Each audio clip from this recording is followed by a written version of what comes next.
Halo, shalom saudara. Kita kembali berjumpa dalam program ringkasan Semua Sahabat Harian dari channel YouTube di Jemaat Advent dari ke-7 Jemaat Yesus di Pulau. Dan kita tiba pada pelajaran hari ini, hari Rabu, tanggal 12 Maret dengan judul pelajaran adalah Perumpamaan Kristus tentang Kebun Anggur. Mari kita berdoa terlebih dahulu. Bapa di surga, kami bersyukur kepadamu. Jika bukan karena kebaikanmu, kami tidak bisa merasakan kehidupan hingga saat ini. Dan oleh karena kesempatan yang kau berikan kepada kami, biarlah ini kami gunakan sebaik mungkin untuk menjadi kepanjangan tanganmu, menyampaikan kasih-Mu yang besar. Dan saat kami akan mempelajari firman-Mu, biarlah Roh Kudus yang menuntun dan mengajar kami dan bahkan menginsapkan kami. Terima kasih, dalam nama Tuhan Yesus kami berdoa. Amin. Saudara, apa yang menjadi pelajaran kita pada hari Rabu ini 12 Maret sangat berhubungan dengan pelajaran kemarin. Kalau dalam pelajaran kemarin hari Selasa,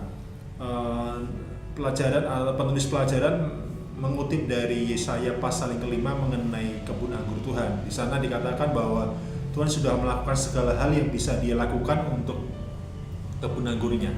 Dan pelajaran pada hari ini melengkapi atau menyempurnakan pelajaran yang kita pelajari kemarin pada hari Selasa.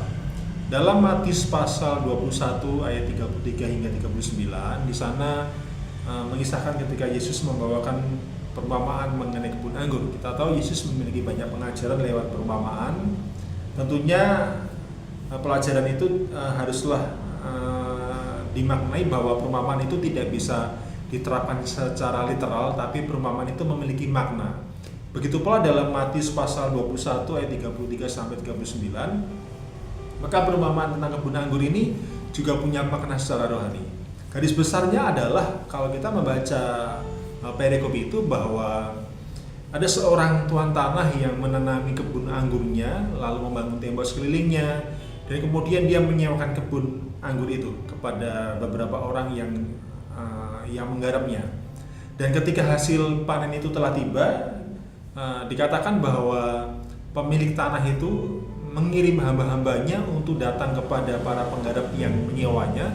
Namun para hambanya kemudian malah ditangkap dan bahkan dibunuh, saudara. Dan kemudian karena pemilik kebun anggur ini merasa haruslah menagih haknya, sekarang dia mengirim anaknya yang dalam pikirannya mungkin kalau anaknya yang diutus, maka para penyewa, para penggarap itu akan segan, akan sungkan.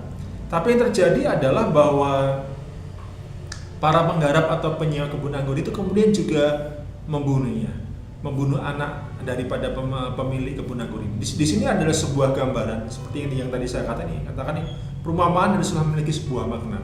Ini adalah gambaran bahwa kebun anggur itu adalah umat Tuhan, dalam hal ini adalah bangsa Israel di zaman itu. Para hambanya yang diutus namun ditolak, bahkan ada yang dibunuh, menggambarkan para nabi. Tapi ketika dikatakan anaknya yang diutus, yang kemudian juga dibunuhnya adalah gambaran daripada Kristus yang pada akhirnya pun juga ditolak oleh para tokoh agama atau pemuka agama bangsa Yahudi, di mana mereka menyalibkan Yesus, tentunya lewat keputusan daripada pemerintahan Roma, dalam hal ini adalah Pilatus. Sehingga saudara, kalau kita kaitkan dengan pelajaran kemarin di hari Selasa, diambil dari Yesaya pasal yang kelima, apa yang Tuhan sudah buat bagi umatnya, dalam hal ini adalah bangsa Israel, sudah dibuat semuanya, bahkan dengan mengutus anaknya, namun anaknya pun juga ditolak. Kristus, anaknya tunggal, ditolak, saudara. Mungkin kita bukanlah bangsa Israel di era saat ini, yang mana tidak ada Kristus langsung yang datang kepada kita secara fisik. Namun pertanyaannya adalah apakah kita menghargai keselamatan yang Tuhan karuniakan kepada kita. Dalam Yohanes 3 ayat yang 16 dikatakan di sana bahwa Bapa mengaruniakan Yesus putranya yang tunggal demi keselamatan kita. Dan barang siapa yang percaya kepadanya, maka dia akan tidak binasa, melainkan beroleh hidup yang kekal. Percaya dalam ini adalah menghargai pula keselamatan. Seberapa kuatkah kita menghargai keselamatan yang Tuhan berikan kepada kita? Apakah seperti para penyewa atau penggarap kebun itu ketika ditagih mana hasil panennya, mereka malah membunuh hamba-hambanya, membunuh anaknya.